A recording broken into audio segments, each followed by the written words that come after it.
కోరికలే గుర్రాలైతే ఆ గుర్రాన్ని ఆపేదెవరు? ఆ గుర్రాన్ని నడిపేదెవరు? అసలు ఆ కోరిక పుట్టించిందెవరు? ఈ సీక్రెట్ తెలుసుకోవడానికి సిగ్మండ్ ఫ్రాయిడ్ మన మనసుని 3 భాగాలు చేశాడు. ఒకటి ఇడ్, 2 ఈగో, మూడవది సూపర్ ఈగో. సో మన మనసులోని ఈ 3 పొరలు ఎప్పుడూ ఒకదానితో మరొకటి ఫైట్ చేసుకుంటాయి. దాంతో మనం గందరగోళానికి, గిల్ట్కి గురవుతాం. ఎందుకంటే మనకి మన మనసు గురించి అవగాహన తక్కువ. బికాజ్ మన మనసు ఒక ఐస్బర్గ్ లాంటిది. అది సముద్రంలో తేలుతున్న ఒక పెద్ద మంచుకొండ. దాని పైభాగం మాత్రమే మనకి కనిపిస్తుంది. బట్ కింద భాగం చాలా పెద్దది. అది దాచబడి ఉంది. సేమ్ మన మైండ్ కూడా కనిపించే భాగం కంటే కనిపించని భాగం చాలా పెద్దది. ఈ దాచబడిన భాగంలో ఇడ్, ఈగో, సూపర్ ఈగోస్ ఉంటాయి. అవి మన థాట్స్ని, థింకింగ్ని, బిహేవియర్ని కంట్రోల్ చేస్తాయి. సో ఇప్పుడు ఇడ్ గురించి మాట్లాడితే ఇది మన మనసులోని ప్రైమ్ పార్ట్. ఇది మనం పుట్టినప్పటి నుంచి ఉంటుంది. ఇది ఎల్లప్పుడూ సుఖాన్ని కోరుకుంటుంది, బాధ నుంచి ఎస్కేప్ అవ్వాలనుకుంటుంది. ఇది ఎలాంటి రూల్స్ని, ఎథిక్స్ని చూడదు. ఇది ఒక చిన్న పిల్లాడు లాంటిది.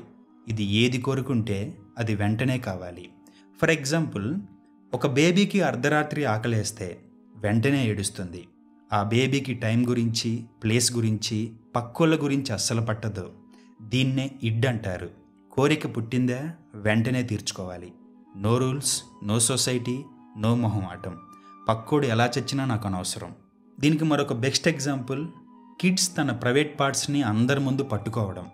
ఎప్పుడైతే పిల్లాడు తన ప్రైవేట్ పార్ట్స్ని తాకుతాడో తనకు ఒక సుఖం వస్తుంది. ఆ సుఖమే తనకి ముఖ్యం. ఎందుకంటే ఇడ్ యొక్క న్యాచురల్ డ్రైవ్ ఇది. ఇది పూర్తిగా అన్కాన్షియస్ స్థాయిలో పనిచేస్తుంది. దీనికి ఎలాంటి ఆలోచన ఉండదు. కేవలం సుఖం కోసం మాత్రమే డ్రైవ్ చేస్తుంది. ఇక నెక్స్ట్ వన్ ఈగో. ఇది మనసులోని మధ్యవర్తి లాంటిది. ఇడ్ని ఈగో కూల్ చేస్తుంది, కానీ పూర్తిగా కంట్రోల్ చేయదు. ఇది రూల్స్ని, టైంని, సొసైటీని పరిగణలోకి తీసుకుంటుంది.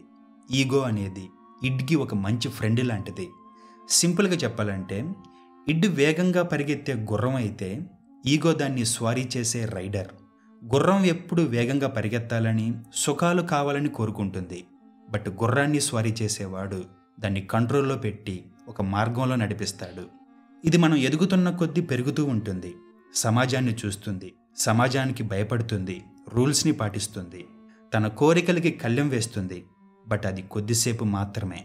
ఇది అందరి ముందు సుఖం కోసం ప్రైవేట్ పార్ట్స్ని పట్టుకోదు.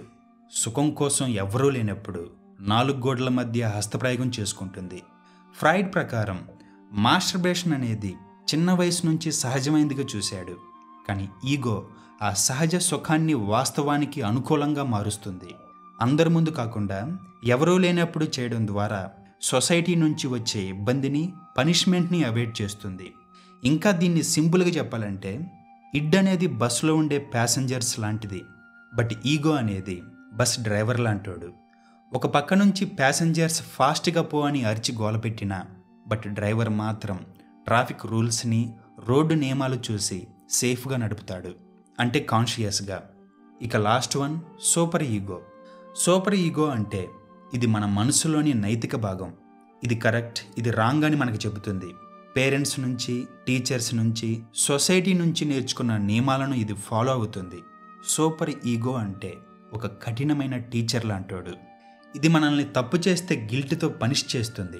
అలాగే మంచి చేస్తే నువ్వు ప్రౌడ్గా ఫీల్ అయ్యేలా చేస్తుంది. ఫర్ ఎగ్జాంపుల్, నువ్వు మాస్టర్బేషన్ చేసుకున్న తర్వాత వచ్చే గిల్ట్ ఈ సూపర్ ఈగో వల్లనే. అలాగే నీకు బెల్లీ ఫ్యాట్ ఉంది, దాన్ని తగ్గించాలనుకున్నావు. బట్ ఒక పక్క నుంచి షుగర్ క్రేవింగ్స్. ఇడ్ నాకు షుగర్ కావాలని పట్టుబట్టింది. బట్ ఈగో అటూ ఇటుగా ఉంది. ఒకసారి తిను అంటుంది, ఇంకోసారి వద్దంటుంది. చివరికి ఇడ్ ఈగోని డామినేట్ చేసి మన చేత షుగర్ తినిపిస్తుంది. దాంతో సూపర్ ఈగో గిల్ట్ ఫీల్ అయ్యేలా చేస్తుంది. బట్ అదే సూపర్ ఈగో అర్లీ మార్నింగ్ నిన్ను లేపి జిమ్కి వెళ్ళేలా చేసి క్యాలరీస్ని బర్న్ చేపిస్తుంది. ఇక్కడ నువ్వు మాస్టర్బేషన్ చేసుకున్న నీ సూపర్ ఈగోకి సైన్స్ గురించి, హస్తప్రయోగం గురించి తెలిస్తే ఎలాంటి గిల్ట్ ఉండదు. బట్ తెలియకపోతే గిల్ట్ ఉంటుంది. సింపుల్గా చెప్పాలంటే సూపర్ ఈగో అనేది ఒక ఫ్యాక్ట్ చెక్ ఏఐ బాట్ లాంటిది.